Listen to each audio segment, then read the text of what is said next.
거룩한 교회 성도 여러분, 이 영상을 보시는 하나님 나라의 귀한 자녀 여러분, 오늘은 2023년 6월 19일 월요일입니다.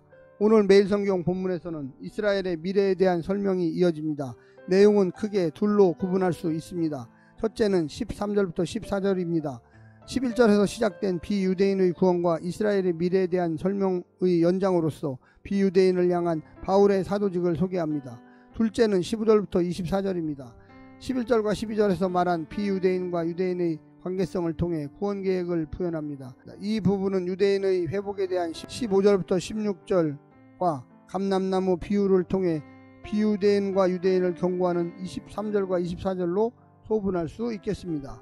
오늘 본문을 나누어 보겠습니다. 13절부터 14절 바울의 사도직 설명, 15절부터 16절 비유대인의 구원과 이스라엘의 미래, 17절부터 24절 비유대인의 구원과 이스라엘의 미래, 감람나무 비유를 통한 하나님의 향한 경고, 감람나무 비유를 통한 유대인들을 향한 권면. 오늘 본문 로마서 11장 13절부터 24절까지의 말씀을 듣고 다시 오겠습니다.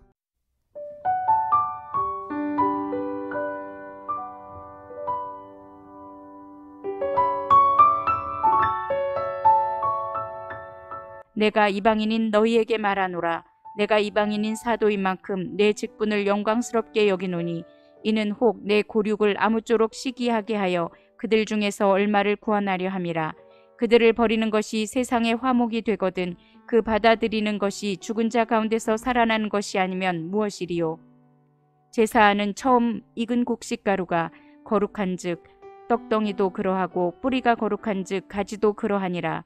또한 가지 얼마가 꺾이었는데 돌 감람나무인 내가 그들 중에 접붙임이 되어 참 감람나무 뿌리의 진액을 함께 받는 자가 되었은즉 그 가지들을 향하여 자랑하지 말라. 자랑할지라도 내가 뿌리를 보존하는 것이 아니요 뿌리가 너를 보존하는 것이니라. 그러면 내 말이 가지들이 꺾인 것은 나로 접붙임을 받게 하려 함이라 하리니 옳도다. 그들은 믿지 아니함으로 꺾이고 너는 믿음으로 섰느니라. 높은 마음을 품지 말고 도리어 두려워하라. 하나님이 원 가지들도 아끼지 아니하셨은즉 너도 아끼지 아니하시리라. 그러므로 하나님의 인자하심과 준엄하심을 보라. 넘어지는 자들에게는 준엄하심이 있으니 너희가 만일 하나님의 인자하심에 머물러 있으면 그 인자가 너희에게 있으리라. 그렇지 않으면 너도 찍히는 바 되리라. 그들도 믿지 아니하는데 머무르지 아니하면 접붙임을 받으리니 이는 그들을 접붙이실 능력이 하나님께 있음이라. 내가 원 돌 감람나무에서 찍힘을 받고 본성을 거슬러 좋은 감람나무에 접붙임을 받았으니 원 가지인 이 사람들이야 얼마나 더 자기 감람나무에 접붙이심을 받으랴.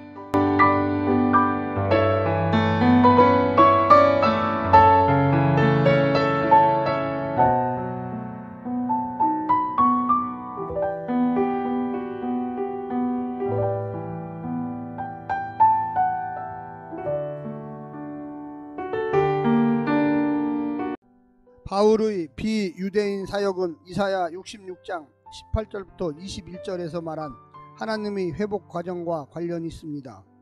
역사의 끝에 하나님의 진리가 비유대인들에게 흘러가 하나님을 알게 한 후 그들이 유대인들을 회복시켜 시온으로 데려오는 과정입니다.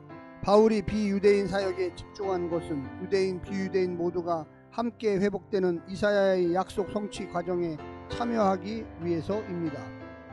오늘 본문을 네 부분으로 나누어 자세히 설명드리겠습니다. 첫 번째, 유대인의 구원을 위한 이방인의 사도. 바울을 이방인의 사도로 부르는 궁극적인 목적은 유대인의 구원입니다. 그들이 넘어져 이방인들이 하나님 나라로 풍성하게 들어왔는데 유대인마저 회개하고 돌아온다면 얼마나 충만한 일이 되겠습니까?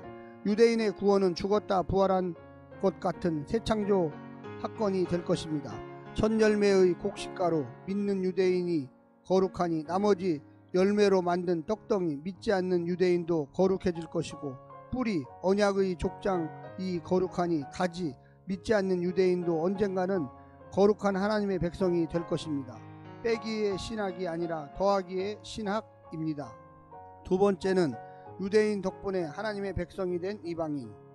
이방인들이 돌 감람나무라면 유대인들은 참 감람나무입니다. 유대인들이 꺾인 것은 이방인들이 참 감람나무에 접붙임을 받아 뿌리의 진액을 함께 받아 자라게 하기 위해서입니다. 그러니 가지들은 마치 자신들이 잘해서 하나님 백성 된 것처럼 우쭐해서는 안 됩니다.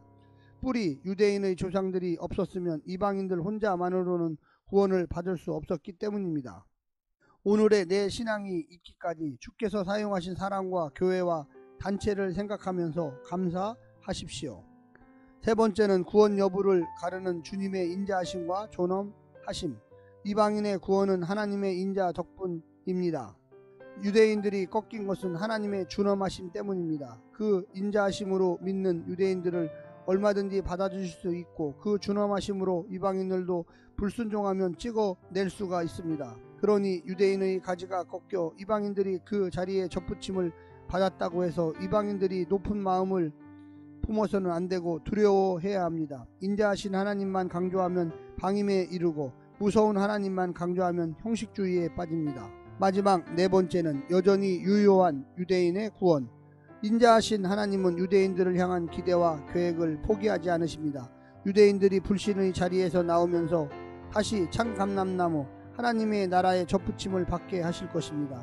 이방인들에게 이루어진 일인데 유대인들에게도 얼마든지 가능하며 더군다나 능하신 창조의 하나님이 원하는 일이니 반드시 이루어질 것입니다.